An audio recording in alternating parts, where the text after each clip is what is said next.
These are some product recommendations by me, Liz Jones. Below this video, you will see a shared free Google document with links to all these items, plus a lot more. I'm going to go over just what I use personally for videos and recording and whatever else, just certain things that people ask me about. I'm only recommending things to you that I would buy or have bought or am using. The first thing I want to recommend is the microphone I'm currently using.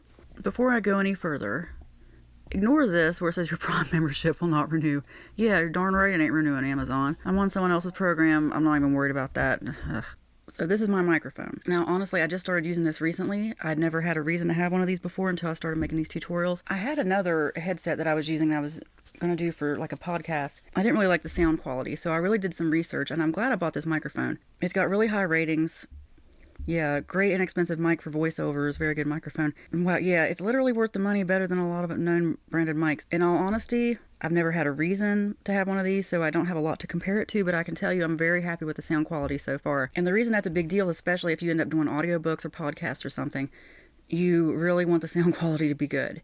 Or even for YouTube, because they will sort of downgrade your videos. Or, I mean, these days, it's stuff with the better audio quality is going to rise to the top. Video quality as well, but audio for sure. Because you're not always going to use video, just like in this video I'm doing right now. It seems really high quality to me. This one has a USB Type-C connector, which that works for me because I have a Mac. It doesn't have a USB port. Yeah, this is full plug and play. It's not too heavy, but it's just heavy enough. Now, the next thing you're going to see on the list, this is the pop filter. And if you wonder what that is, yeah, I got it because I could tell in my videos, you know, like it says, generally plosive sounds that are heard on letters like P, B, and S. I could hear that in these videos, and I hate it. So I bought one of these. I really like it. It just attaches to the microphone I already bought. Like that. Like it's just, I mean, it attaches to most microphones. I'm just really happy with it. It was like $9.99. However, I will say this. I know I just told you about this microphone and that pop filter, but if I had seen this first, I probably would have bought it. I'm kind of glad I didn't though, but if you're wanting to start out, this has a pop filter, this USB microphone. It's got everything. But it's got a lot of stuff I personally didn't need. Maybe later I will, but yeah, for me, I just wanted something simple like this. My microphone with the pop filter just sits right here on my laptop. This one has really high reviews, and it comes with all this stuff. Next thing on the list is the ring light stand that I use. It's 77 inches tall. It has a remote compatible with iPhone. I don't usually use the remote. And it's got a telescopic pole. I have the 14-inch one. It was 14-inch and 9-inch. But yeah, this telescopic pole means that you can just extend it. It just stays in place. Like, let me show you my last one, which I'm also going to have a link to. I still have this one. And in fact, what happened was I broke one of these legs down here moving it, and I got another ring light. And I'm glad I did. I like my new one better, but this one's good too. But if you'll see down the pole here, it's got these little catches, like those little things around the pole, or where like every time you extend the pole, you have to lock it back into place. That was kind of a pain.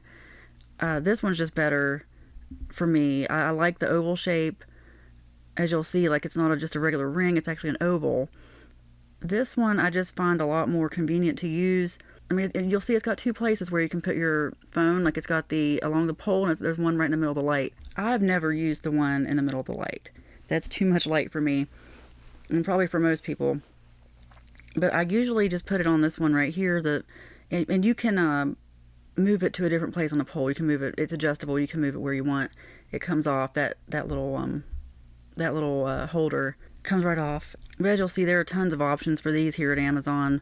On here, you see how it has the bottom stand part.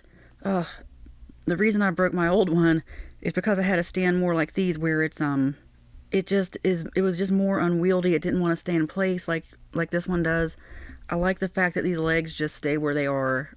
The bottom adjustable legs on my other one were honestly a pain in the butt. See those? Ugh. That's why I'm not going back to that old ring light. So this is the one I use, and I'm very happy with it. It was $40. My other one was also $40. I really just have no complaints about this. I use on my phone to edit videos. This is where I edit my videos before I even put them on TikTok. And sometimes, like if I do something from my phone and need to send it to my laptop even for YouTube, this is what I use, Splice. And I found it from a TikTok ad, and I'm glad I did. I really like it. Yeah, you can find it on the App Store.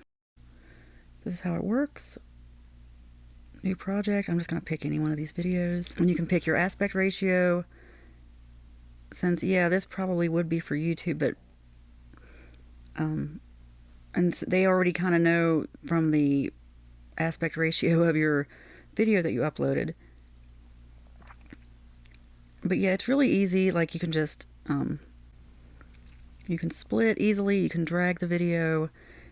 It does a lot of stuff that I haven't even used yet. Mask, I mean, it's got chroma key, there's green screen, overlay. I mean, it's a great app. I think, how much is it a year? I couldn't even tell you. I didn't look at first. I think they actually have different plans, so it's probably best that I don't tell you. And the price may have changed from when I subscribed, but I love Splice. It's a great app. Another great thing about Splice, if you scroll across the bottom, you'll see captions, and the captions are really accurate. There are effects. There are a lot of things I just even haven't had time to use, but probably one of the best things is the royalty-free music selection, thousands of songs. And it's really, I just can't say enough good things about it. Next are my recommendations for video editing software for your laptop, because you might need something more involved if you're going to do YouTube and do a lot of overlays, a lot of different videos. It's going to be harder to do on your phone with something like Splice. What you're looking at right here is iMovie, which comes for free. Like if you have any Mac product, you can download it on an iPad, iPhone. I use it on a MacBook Air. If you don't have a Mac and can get iMovie, one that a lot of people seem to use, and I like it. I don't have a lot of experience with it, but I would recommend it. It's free. I think there is a paid version, but I think most people just use the free one. It's called OBS or OBS Studio. And you're looking at it right here. It does pretty much the same thing as Mac. In fact, I think it might do more than Mac. It'll let you do a screen recording if that's what you need to do. Which brings me to my next thing. Let me close out of OBS. For screen recordings, I use Quicktime, which I can't show you how to use it because I'm using it right now to record. I like it because it lets you record your screen along with your audio. All you have to do is just select your microphone. I mean, it's just a lot easier when you have video and audio all in the same file, as opposed to like what you're looking at right here. Most of these are video and audio in the same file. I did these with QuickTime, like I just said. But then you get to some of these, like because I did the part I just did about Splice, where I had some screen recordings with my phone. I detached the audio from my original QuickTime because that was on my laptop, and I needed to use this one from my phone. So I detached the audio and pieced it together. It was still kind of a pain, honestly. It's still a lot harder. It's more time consuming to get the audio and video to line up, and I really didn't know that until I started doing videos. But QuickTime has saved me a lot of time and trouble. To use QuickTime, at least for a Mac, you hit Shift-Control-5. When I hit Shift-Control-5 again, it brings this up, and if I hit that, it'll say stop screen recording. This lets me capture, whatever I want to capture. You can also just do a regular screenshot, like that. That would just be a screenshot. Now, it doesn't give me the option here, probably because I'm using the microphone.